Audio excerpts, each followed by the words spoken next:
Hi, hello, it's your girl with kind of a different video, like I always say, but it actually is. This is my honest take and view on the down parts of being a full-time natural hair content creator.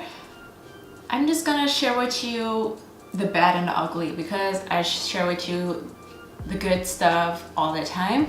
And I'm just gonna be honest, you know, there's certain things that aren't as nice as they seem, and if you guys are wondering what I'm talking about when I say that, grab your coffee or tea because we're gonna spill some and keep on watching. So I've been a full-time online content creator for a good almost 8 months now. I still find it very weird to say. I still can't believe that I'm doing this, that I can make a living out of it. And you know, I still feel like there will come a day that I wake up and it's not real anymore.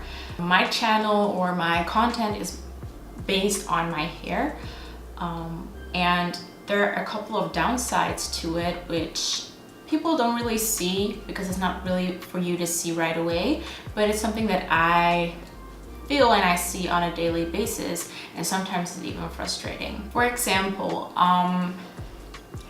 I am so blessed that I have a couple of brands that I work with on a regular basis because I really love their products. But what people don't see is I always try to make at least 1 to 2 videos per week or pictures that I send out when it comes to hairstyle. If I wouldn't do this full time, I would do my hair once a week and would wear it in a bun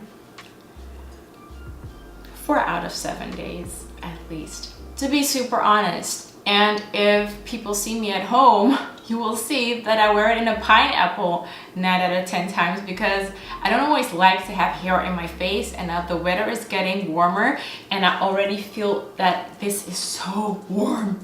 It's so warm. But the downside is that it means that I have to manipulate my hair more than I would usually do. Now, I love to make my videos and I love to create hairstyles, you know, I love it, but it also means that I need to use quite a lot of product, and it means that I get built up quicker. So I feel like sometimes I over manipulate my hair. And as you may have seen in the past, that was a bird. My hair is sensitive. Even though I can do a lot with it, it's sensitive. And I've experienced that when I was natural, you know, in all my phases, I realized that I have sensitive hair. When you know it, it's not that big of a deal because you make it work. But because I over manipulate it, it means that my hair is prone to split ends way easier or breakage way easier, which actually means that I need to get more trims than usual.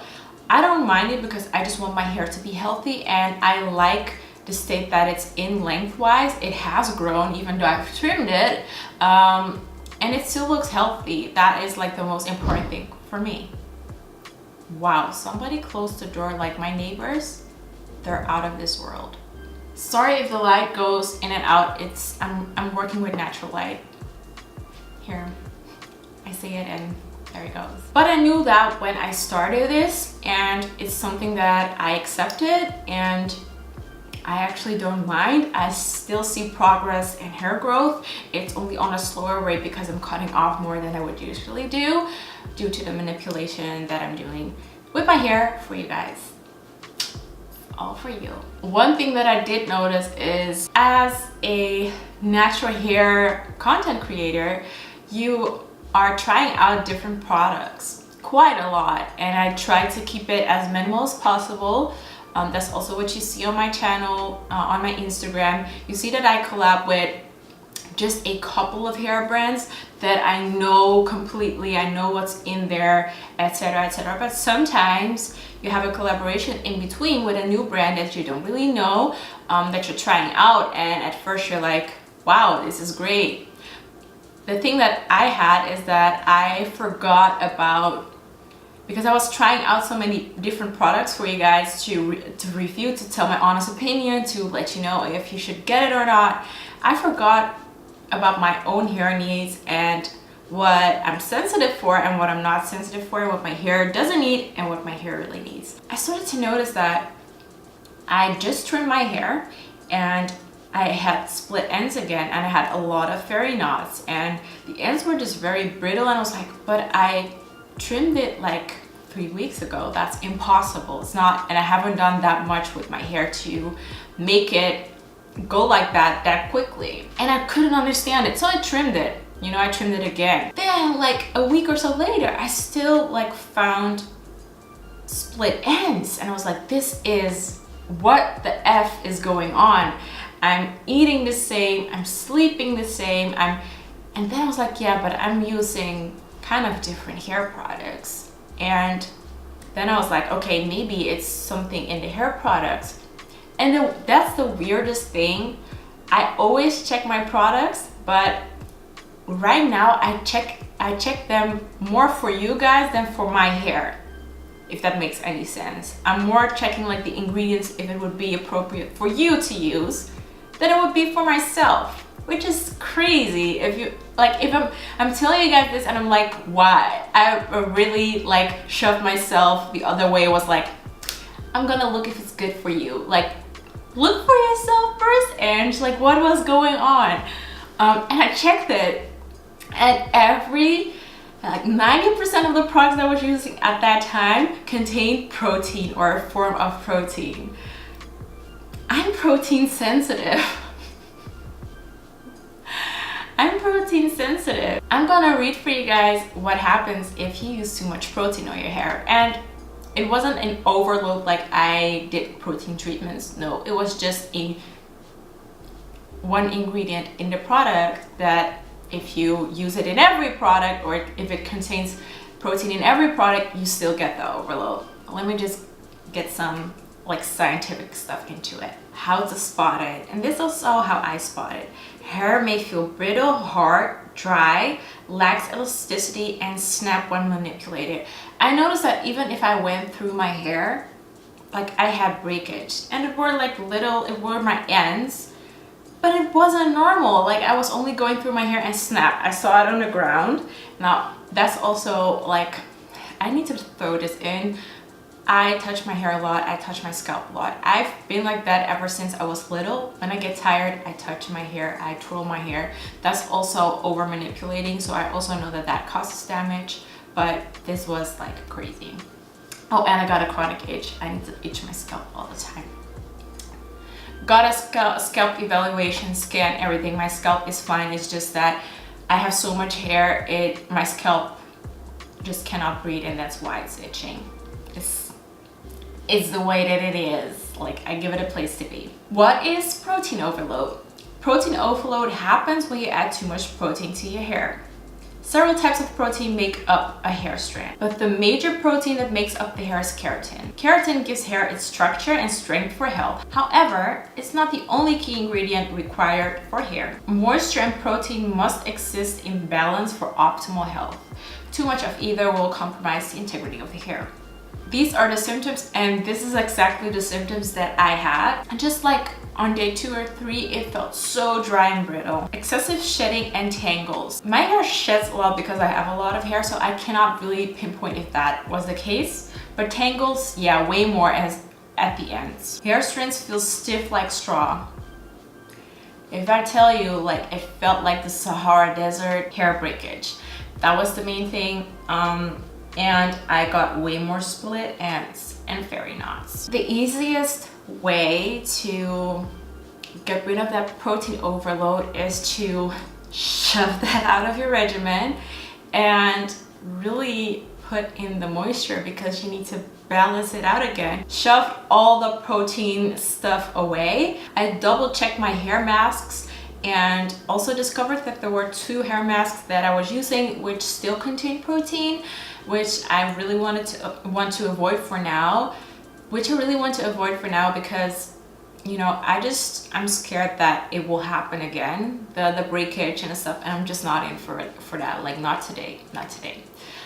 So one of the main things that I can give to you tip-wise is to really look at conditioners and hair masks to really one of the biggest tips that I can give you is to really avoid hair masks or conditioners that say for dry, damaged hair. Everything that says damaged, like 99% of those products contain protein, because protein is a builder and that is what your hair is lacking when it's damaged. So they want to compromise it by adding protein or keratin or something like that into the product. But when your hair is healthy, you don't need that on a weekly basis. I would say you would need that max on a monthly basis, to be honest. But this is different for every hair type, for every person. For me personally, I don't even need it.